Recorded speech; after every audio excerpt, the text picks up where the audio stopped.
Picture a calm patch of ocean. No gunfire, no explosions, just fishing boats rocking on the waves, a few gray ships waiting in the distance, and a small island with a Philippine flag snapping in the wind. To anyone watching, it looks peaceful. But the men and women who defend the Philippines see something else. They say a war is already being fought here. You just can't see most of it. This is the West Philippine Sea in 2026. In their shift to territorial defense, they have gone a long way already. But let me give you this challenge, this further challenge. Do not be content with securing, start planning for actions. And according to the country's top military leaders, the fight is no longer only about ships and islands. It has moved into phones, news feeds, and the minds of ordinary Filipinos. In July, the Philippines will mark 10 years since it won a landmark legal victory against China. As that anniversary draws near, officials are sounding an urgent alarm. The next phase of this conflict may be won or lost online. The warning came at a forum in Manila organized by the Stratbase Institute and the German foundation Konrad Adenauer Stiftung. The official topic was how to modernize the armed forces of the Philippines, or AFP. But the message went far beyond tanks and warships. Speaking on behalf of AFP Chief Gen. Romeo Bronner Jr., acting Deputy Chief of Staff Lelt Gen. Arvin Lagamon delivered a line that landed hard. We are already at war. Not yet a kinetic war, but the political war, the economic war, and more importantly, the cyber and informational war is already going on. In plain words, no bombs are falling. But the fight is real, and it is happening right now, in the news, on social media, and inside the digital systems that keep the country running.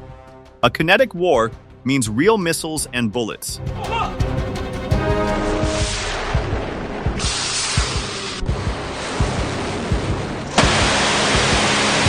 What the Philippines faces today is the quieter kind, and quiet does not mean harmless.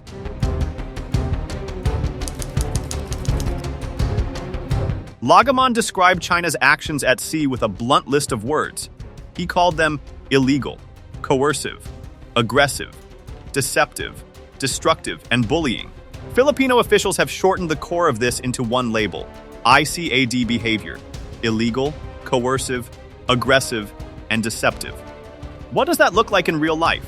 It means Chinese Coast Guard ships blasting Filipino fishing and supply boats with water cannons, as has happened repeatedly near Second Thomas Shoal. It means dangerous moves at sea, where larger vessels ram into smaller ones. It means warning flares fired near Philippine aircraft. And more, it means quieter attacks you never see: fake news, hacked systems, and online lies. In accordance with international and Philippine national laws, we are proceeding according to our plan route. Request to stay clear from our passage in accordance with the collision regulation. Over. Lagamon also pointed to China's use of sharp power. This is when a country uses hidden influence, funding, propaganda, and secret networks to shape how people in another nation think, argue, and vote. He linked it to Beijing's United Front work and what he called its malign foreign influence operations.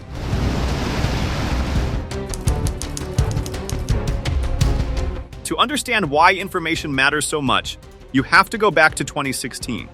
That year, an international tribunal ruled in favor of the Philippines. The decision, made under the United Nations Convention on the Law of the Sea, rejected China's sweeping claim to almost the entire South China Sea, the famous 9-dash line.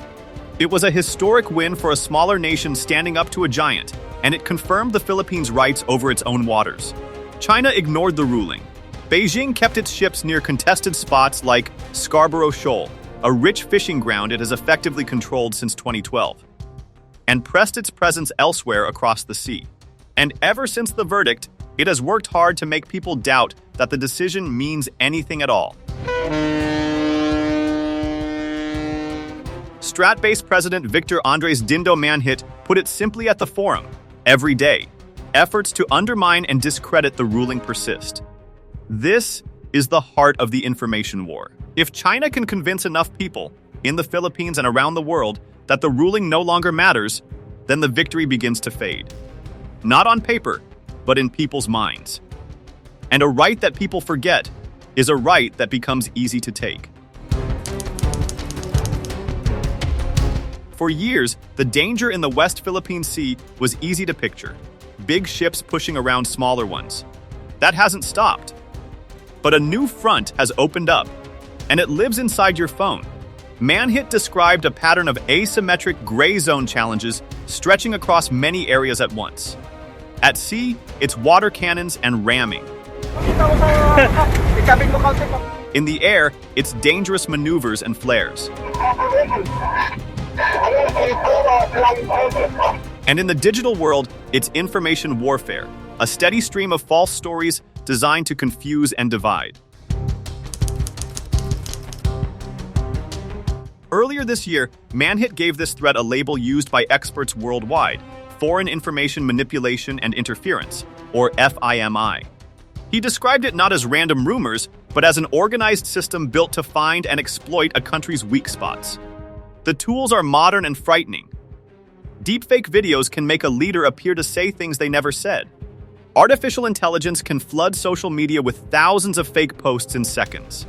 The World Economic Forum's own Global Risks Report has named false information and cyber insecurity among the most serious dangers facing the world today. And the trend is pointing the wrong way. These challenges, Manhit warned, are expected to intensify in 2026. Perhaps the most chilling warning came from retired Rear Admiral Roy Trinidad, the AFP's spokesman for the West Philippine Sea. The modern battlefield is the mindset of the Filipino people. Think about what that means. The goal of this kind of war isn't to sink a ship. It's to change what you believe. It's to make you tired, confused, or divided until you stop caring about your own country's rights, or even start repeating the other side's story without knowing it. Trinidad pushed the point even further. He warned that twisted information could one day shape an election. For all we know, we might be electing somebody by 2028 because of manipulation of the perception of the public. That is why he urged the country to protect what he called the cognitive domain, the shared space of facts, trust, and national unity that holds a society together. In an age of endless scrolling, simply learning to question what you see online has become a form of national defense. This new reality is forcing the Philippines to rethink what a strong military even means. For a long time, modernization meant buying better hardware, frigates, jets, missiles, and radar. All of that still matters. But the experts at the forum argued that weapons alone will not win this fight. The country, they said, also needs 4 things that don't fire a single round. It needs strong cyber defense to protect its systems from hackers. It needs sharper intelligence to spot threats early. It needs strategic communications to answer lies with clear truth. And it needs cognitive warfare readiness, the ability to defend public trust itself. In short, a modern army must now fight across land, sea, air, cyberspace, and even the human mind. Manhit captured the shift in one powerful line. The Philippines, he said, must transition from asserting our rights to defending our rights. Bronner framed the goal not as war, but as peace through strength. The 2016 ruling, he said, reinforced the role of international law as a stabilizing force. Modernizing the military, he explained, is meant to preserve peace by strengthening deterrence, making any attack too costly for an enemy to even attempt. One clear theme ran through the forum: the Philippines cannot stand alone. The German ambassador Andreas Pfaffernoschke stressed the value of strong partners. Real deterrence, he said, can hardly be achieved in isolation. He even voiced hope that Germany and the Philippines could one day sign an agreement allowing their forces to train together. This fits a much bigger pattern. The Philippines has been deepening ties with the United States, Japan, Australia, and others through joint exercises such as Balikatan. The idea is simple. A wall of allies is far harder to push than a single nation standing on its own. But former AFP Chief Gen. Emmanuel Bautista added a sharp reminder. Weapons and deals mean little without the courage to use them. Capability, he warned, is meaningless unless we consistently demonstrate the will to fight for our rights. While experts debated strategy in Manila, a quieter and more powerful message was being sent from the front line itself. On May 22, Bronner traveled to Pag-asa Island, a small Philippine community deep inside the contested Calayan Island group. There he honored the soldiers who live and serve far from home, surrounded by disputed waters and watchful Chinese vessels. "You are putting your lives on the line to preserve peace and protect our freedom," he told them. Standing with the troops, Bronner and Western Command Chief Vice Admiral Alan Javier raised a pose with a defiant message. "West Philippine Sea, Akin ka. The West Philippine Sea is ours." It was more than a photo. It was a statement aimed at both Beijing and the Filipino public.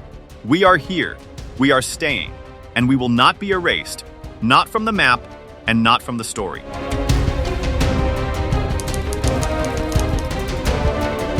Here is the part that makes this war different from any before it. In a normal war, the soldiers fight and the public waits. In an information war, the public is the battlefield, which means every citizen is also a defender. That sounds dramatic, but it's simple in practice. A disinformation campaign only works if people share it. A deepfake only spreads if no one stops to ask whether it's real. A false story about the 2016 ruling only wins if Filipinos stop repeating the true one. Each time a person pauses, checks a source, or refuses to share an angry rumor, a small attack fails. This is why experts kept returning to one idea at the forum: resilience. A society that knows its own history, trusts its institutions, and thinks before it shares is incredibly hard to manipulate. A society that is tired, divided, and quick to believe the worst is an easy target. The good news is that this strength can be built, one informed citizen at a time. Defending the cognitive domain doesn't require a uniform. It starts with everyday choices. First, slow down before sharing a shocking post, especially one that makes you angry at fellow Filipinos. Second, ask where a claim comes from and whether trusted outlets report the same thing.